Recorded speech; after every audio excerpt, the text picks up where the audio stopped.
Hello hi everyone, welcome back to Banu's kitchen. మీరు ఎలా ఉన్నారండి? నేనైతే చాలా బాగున్నాను.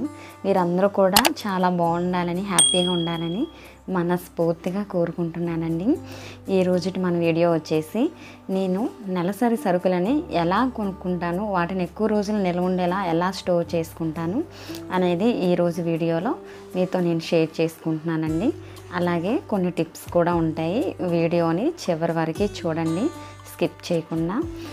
నేను మా అత్తయ్య గారి దగ్గర నుంచి, మా అమ్మ దగ్గర నుంచి నేర్చుకున్న ఈ నిల్వ చేసుకునే పద్ధతిని మీకు కూడా షేర్ చేసుకుంటున్నానండి. మార్కెట్ నుండి సరుకుల్ని ఇలా తెచ్చుకుంటాను నేను. తెచ్చుకోగానే ఫస్ట్ ఏంటంటే స్నాక్స్ అండి. పెద్దవాళ్ళైనా చిన్నవాళ్ళైనా ఫస్ట్ ఆకలేగానే మనకు గుర్తొచ్చేవి స్నాక్స్. అన్హెల్దీ స్నాక్స్ని నేను స్కిప్ చేయడానికి ఈ అలవాటు చేసుకున్నాను. బయట ఇంట్లో ఓపికంటే ఇంట్లో చేసి పెట్టుకుంటాను. నువ్వులుండ్లు, వేరుశనగుండ్లు, లేదంటే బయట నుండి తెప్పించుకొని ఇలా స్టోర్ చేసి పెట్టుకుంటాను గ్లాస్ జార్లో. పిల్లలకి అందరికీ కనిపించేలాగా కిచెన్లో ఎదురుగా పెడతానండి. ఎవరికి ఆకలేసిందంటే వెంటనే వాళ్ళు క్యాప్ తీసి ఒక లడ్డు తీసుకొని తినేస్తారు. బయట స్నాక్స్ని నేను కంట్రోల్ చేయడానికి ఈ టెక్నిక్ నేను మా ఇంట్లో యూస్ చేస్తానండి. హెల్దీ స్నాక్స్ పిల్లలకి హెల్త్కి మంచిది, ప్లస్ వాళ్ళకి కడుపు కూడా నిండుతుంది. స్నాక్స్ తిన్నామన్న ఒక ఫీలింగ్ కూడా ఉంటుంది. నేను స్నాక్స్ని కంట్రోల్ చేయడానికి యూస్ చేసే టెక్నిక్ అన్నమాట మా ఇంట్లో ఇది. వాళ్ళకి కనిపించే ప్లేస్లో ఎదురుగానే పెడతాను. సెకండ్ వచ్చేసి నేను తెచ్చుకున్న సరుకులండి. వేరుశనగ గుళ్ళు, పెసలు ఈ మా ఇంట్లో ప్రతిరోజు యూస్ చేస్తాను. మా వారికి మార్నింగ్ టైం బ్రేక్ఫాస్ట్లో స్ప్రౌట్స్ పెడతానండి ఈ రెండింటితో, అందుకని అవి ఎక్కువగా యూస్ చేస్తాను. కందిపప్పు నెలకి కేజీ తెచ్చుకుంటే మాకు సరిపోతుందండి. ఎవ్రీ సాటర్డే పప్పు ఉంటుంది మా ఇంట్లో, అందుకే వారానికి పావు చొప్పున 4 వారాలకి 4 పావులు కేజీ సరిపోతుంది మాకు, అందుకని కేజీ తెచ్చుకుంటాను. రాగి పిండి కూడా 1 కేజీ తెచ్చుకుంటే మాకు నెలంతా సరిపోతుందండి. పిల్లలు మేము అందరం కూడా రాగి జావ తాగుతాం ప్రతిరోజు. జీలకర్ర పావు తెప్పించుకుంటాను. అలాగే మసాలాల్లోకి గసగసాలు తెప్పించుకున్నాను. ఇడ్లీ రవ్వ కూడా తెప్పించుకున్నానండి. పొట్టు మినపప్పు నేను యూస్ చేస్తాను. మినపగుళ్ళు యూస్ చేయడం మంచిది కాదని తెలిసిన తర్వాత వాటిని స్కిప్ చేసి లేట్ అయినా పర్వాలేదని మినపప్పును వాడుతున్నానండి. గోధుమ పిండి నెలకి 1 కేజీ సరిపోతుంది. అలాగే ఈ సరుకులన్నింటినీ కూడా ఇలా తెచ్చుకుంటాను. పెసరపప్పు మిక్సింగ్ కర్రీస్లోకి వాడుకోవడానికి తక్కువ కూరగాయలు ఉండేటప్పుడు వాటిలో పెసరపప్పు మిక్సింగ్ వేసుకుంటే ఎక్కువ కర్రీ ఉండి 2 పూటలకి మాకు సరిపోతుందండి, అందుకే తెచ్చుకుంటాను. సోంపు డైజెషన్కి బాగా యూజ్ అవుతుంది, అందుకే అది కూడా తెచ్చుకుంటాను. వచ్చేసి బాస్మతి రైస్ అండి. మంత్లీ 2 టైమ్స్ కానీ చుట్టాలు వచ్చినా కూడా నాకు బిర్యానీకి యూజ్ అవుతుందని 1 కేజీ నెలకు తెచ్చుకుంటాను. ఇది వచ్చేసి బ్రౌన్ రైస్ అండి. ఎక్కువ తెచ్చుకోను, నెలకి 6 కేజీలు తెచ్చుకుంటాను. పిల్లలకి మేము ఇప్పుడిప్పుడే కొంచెం అలవాటు చేసుకోవాలని. ఇది వచ్చేసి బాదం అండి. బాదం 1 కేజీ తెచ్చుకుంటే నెలంతా కూడా సరిపోతుంది. ప్రతిరోజు 5 బాదం మేము అందరం తింటాము. పిల్లలకి మెయిన్ ఎక్కువగా ఇస్తానండి, ఎందుకంటే వాళ్ళకి జ్ఞాపక శక్తి పెరిగి చదివిని మర్చిపోకుండా ఉంటారని. ఇది వచ్చేసి వేరుశనగ పల్లీల ఆయిల్ అండి. 1 కేజీ తెచ్చుకున్నాము. అలాగే సర్ఫ్ ప్యాకెట్, డేట్స్ అండి. ప్రతిరోజు డేట్స్ 4 తింటాము, అందుకే డేట్స్ ప్యాకెట్ కూడా తెప్పించుకున్నాను. బట్టలు వాష్ చేసుకునే సబ్బులు, డిష్ వాష్ చేసుకునే సబ్బులు, ఇవన్నీ కూడా కొన్ని ఫ్రంట్ కనిపిస్తున్న ఈ పప్పులు ఇవన్నీ కూడాను నేను పచారీ సామాన్ల షాప్ ఉంటుంది కదండి, హోల్సేల్ షాపు 1 టౌన్లో, అక్కడ నుండి తెప్పించుకుంటాను. ఈ సోప్స్, ఈ ప్యాకింగ్ ఐటమ్స్ అన్నిటి మీద కూడా సూపర్ మార్కెట్ నుండి తెప్పించుకుంటాను, ఎందుకంటే వీటి మీద ఆఫర్ ఉంటుంది. అందుకని చెప్పేసి ఆఫర్ ఉంటుందని సూపర్ మార్కెట్లో తెచ్చుకుంటానండి. పైనది చూపిస్తుంది దాల్చిన చెక్క అండి, సిన్నమన్. ఇది వచ్చి మార్నింగ్ డీటాక్స్ డ్రింక్ తయారు చేసుకోవడానికి నేను అది తెప్పించుకున్నానండి. Detox drink strongest belly fat cutter, అందుకని నేను అది తెప్పించుకున్నానండి. ఈ మనం ఫస్ట్ చూసిన స్నాక్స్ అండి, స్నాక్స్ ప్యాకెట్స్ బయట నుండి తెప్పించుకున్నాయి. ఇలా డ్రై ఫ్రూట్స్ అన్నీ కూడా నేను సూపర్ మార్కెట్లో ఆఫర్ ఉంటే తెచ్చుకుంటానండి. ఇవి వచ్చేసి స్నాక్స్ అండి.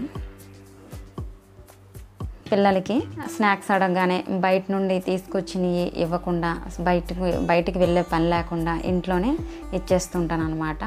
ఇది వచ్చేసి లైజాల్ అండి, ఫ్లోర్ క్లీనరు. ఎవ్రీడే యూస్ చేస్తాం కదా, అందుకని తెచ్చుకున్నానండి. వీటన్నింటినీ కూడాను నా కిచెన్లో ఒక ర్యాక్లో నీట్గా తుడిచిపెట్టుకొని ఒక పేపర్ వేసుకొని నా స్మాల్ హోమ్ సూపర్ మార్కెట్ అనమాట ఇది.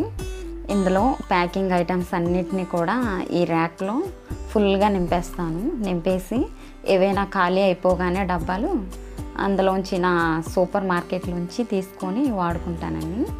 ఇలా నీట్గా స్టోర్ చేసుకుంటాను. ప్యాకింగ్ ఐటమ్స్ అన్నింటినీ కూడాను ఒకే చోట ఇలా అన్నీ పెట్టేసుకుంటే మనకి ఏది అయిపోగానే ఆ ర్యాక్లో ఉంటాయి, తీసుకుందాం అని చెప్పేసి వెంటనే తీసుకోవడానికి వీలుగా ఉంటుందని ఇలా సర్ది పెట్టేసుకుంటాను.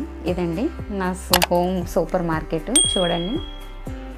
తర్వాత పప్పులన్నింటినీ కూడా ఇలా చిన్న చిన్న ప్లేట్లో వేసేసుకొని ఎండలో ఆరబెట్టేసుకుంటాను. ఫుల్గా ఎండ ఉంటే మాత్రం ఒకరోజు ఎండబెట్టుకుంటాను.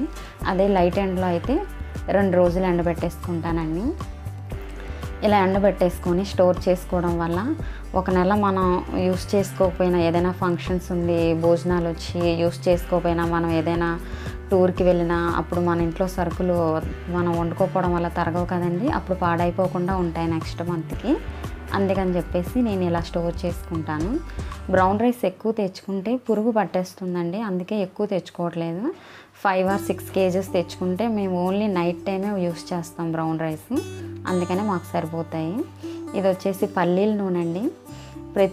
రెగ్యులర్గా ఒకటే ఆయిల్ యూస్ చేయకూడదు అన్నారు కదా, అందుకనే ఈ నెల పల్లి నూనె తెప్పించానండి. ఇది అయిపోతే 5 లీటర్స్ సన్ఫ్లవర్ ఆయిల్ టిన్ ఉంటుంది, అది యూస్ చేసుకుంటాను. మళ్ళీ బయటికి వెళ్ళేటప్పుడు వేరే ఆయిల్ తెచ్చుకుంటానండి. నేను ఆయిల్స్ యూస్ చేయడానికి వేరే కంటైనర్స్ అంటే ఏమీ కొనండి. ఇలా హనీ డబ్బా మా ఇంట్లో అయిపోతే దాన్నే ఆయిల్కి యూస్ చేసుకుంటున్నానండి. బయట నుంచి ఎక్కువగా ఏమి అయితే కంటైనర్స్ అని ఇవని నేను ఏమీ కొనను. మా ఇంట్లో ఏముంటాయో వాటినే నేను యూస్ చేసుకుంటాను. వేస్ట్ ఖర్చులు ఎక్కువగా పెట్టుకోనండి, ఎందుకంటే మాకు వచ్చిన బడ్జెట్లో మా ఇంటిని నేను ఇలా రన్ చేసుకుంటాను అన్నమాట. ధనియాలండి, పావు చూపించే కదా, ఇందులో 50 grams ధనియాలని నేను పక్కన పెట్టేసుకుంటాను. ఏవైనా పచ్చళ్ళు చేసేటప్పుడు, పొడులు చేసేటప్పుడు వేసుకోవడానికి యూజ్ అవుతాయని చెప్పేసి. మిగతా 200 grams ధనియాలని సన్నని మంట పైన దోరగా గోల్డెన్ కలర్లోకి వచ్చేలాగా ఫ్రై చేసుకుంటానండి. వీటిని ఇలా ఫ్రై చేసేటప్పుడు వచ్చే స్మెల్, అరోమా ఎంత బాగుంటుందో అండి. అలాగే జీలకర్రను కూడా సేమ్ ఇదే ప్రాసెస్లో ఫ్రై చేసుకుంటాను. కొంచెం ఒక 100 grams జీలకర్ర పక్కన పెట్టేసుకుంటానండి. 50 grams వచ్చేసి తాలింపుల్లో కలుపుకోవడానికి వాడుకుంటాను. ఇంకో 50 grams వచ్చేసి పచ్చళ్ళు, పొడులు చేసేటప్పుడు వాడుకుంటానండి జీలకర్ర, అందుకని పక్కన పెట్టేసుకుంటాను. ఇలా ప్రతి నెల పొడిని ఇలా బాక్స్లో స్టోర్ చేసి పెట్టుకుంటాను.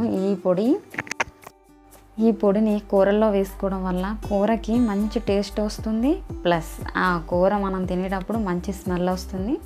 ఇంకొక లాభం వచ్చేసి డైజెషన్ అండి, మంచిగా డైజెషన్ అయిపోతుంది. జీలకర్ర పొడి, ధనియాల పొడి వేసుకున్న కూర ఏ డిష్ అయినా కూడా మనం తినడం వల్ల. అందుకని ఈ పొడులు నేను మాత్రం అస్సలు స్కిప్ చేయకుండా ప్రతి నెల తయారు చేసుకుంటాను. అయిపోగానే తయారు చేసి పెట్టుకుంటానండి ఫుల్గా. ఇదండి ఈరోజు మన వీడియో వచ్చేసి.